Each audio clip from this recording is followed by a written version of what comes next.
That's it? No, he also made other statements. One is the issue of street cleaning. So you listened carefully and you were noting I mean, that. as public officials, when you are entrusted with the responsibility to deliver services, I think it's either you deliver or you come out and say the truth that you cannot really deliver. KMC is one of the most dirty municipalities in the continent. Continent? Of course, in Africa, yes. One of the most dirty municipalities in the continent. So you've been to every African country to know that, most of the countries I have visited, and there are quite a lot of countries I visited in the continent, in Africa. Yeah, most is not all. What I'm saying is that KM is one of the dirtiest. No, you set out saying that KMC or KM. The ones I've seen is yes. the most. The ones I've visited, I found KM to be the dirtiest, and that is a fact. Just walk across the street from Senegambia towards Turntable, you'll see dirt, even though that is in West Coast region. But go to Bundung, go to Ibo Town, go to the markets. I got calls from market, Talending market, Latikunda market. Their toilets are not even fit for human usage. And those people will call you rather than call the health minister? They will call me to complain that, can you talk about our markets? They are in deplorable condition that Talib has abandoned and ignored our markets. And that is the price you pay when you focus too much on politics and ignore what the reason why you are elected for.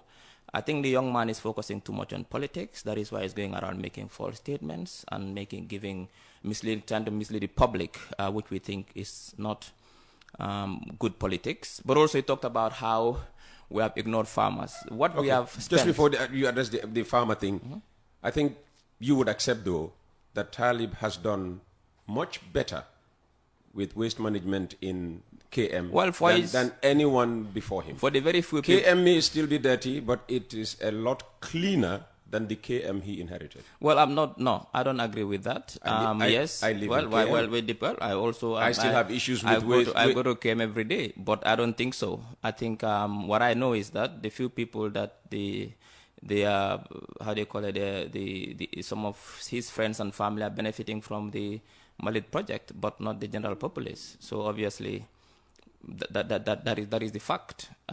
He talked about farmers. What we have spent on farmers, no government has done on farmers. We spent almost nearly close to $1 billion to help farmers last season. We bought their groundnuts at $38,000 per ton, even though we have to resell it at $20,000 per ton.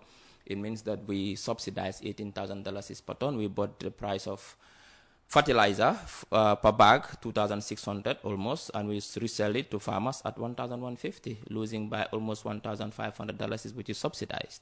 Apart from that, the provision of seeds, the support with tractors, to plow land, all these things are done for farmers, and farmers appreciate it. I think let farmers speak for themselves. He's not the advocate for farmers. Let him focus on his job at the KM. And also one thing he also mentioned, which I think was very disingenuous, and it was an attempt to really deceive and play some dirty politics, which he's not known for. And I was really taken aback when I heard that the presidency election will bring authoritarian regime in this country.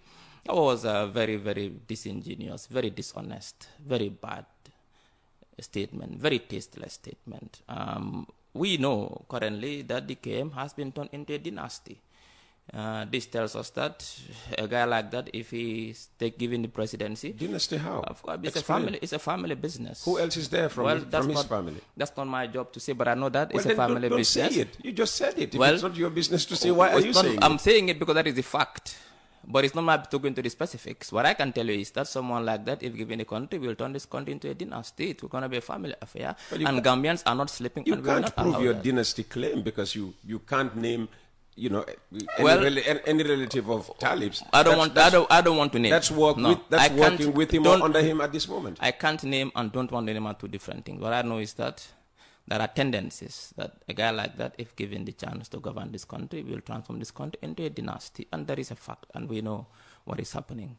So for me, I think for him to come here and sit and try to give false information and lie to the public, it's very disappointing. The OIC vehicles that the ministers are using, he lied on the cost. He lied in the comparison with the project vehicles, the specs are not the same. The manner in which they are procured are not the same.